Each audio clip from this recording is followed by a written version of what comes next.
দেশের জনপ্রিয় কণ্ঠশিল্পী আসিফ আকবর বিনা প্রতিদ্বন্দ্বিতায় বাংলাদেশ ক্রিকেট বোর্ডের পরিচালক হলেন। আগামী 6 অক্টোবর বিসিবি পরিচালনা পর্ষদ নির্বাচন। তার আগে বুধবার ছিল প্রার্থিতা প্রত্যাহারের শেষ দিন।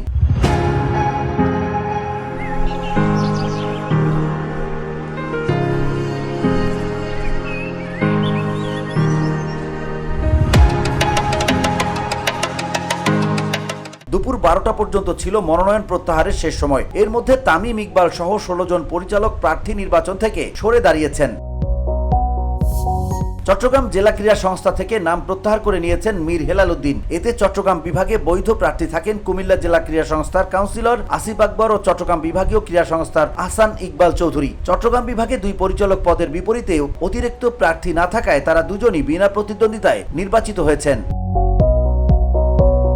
চট্টগ্রাম বিভাগ থেকে 4টি মনোনয়ন জমা পড়েছিল। যাচাই বাছাইয়ে চাঁদপুরের শওকতের মনোনয়ন বাতিল হয়। এটি মনোনয়ন বৈধ হওয়ার পর আজ একজন প্রত্যাহার করায় এই বিভাগে ভোটাভুটির প্রয়োজন নেই। গত 3 মেয়াদে বিসিবির এই বিভাগে পরিচালক ছিলেন আকরাম খান ও Azam Nasir. VOD Bangla news desk.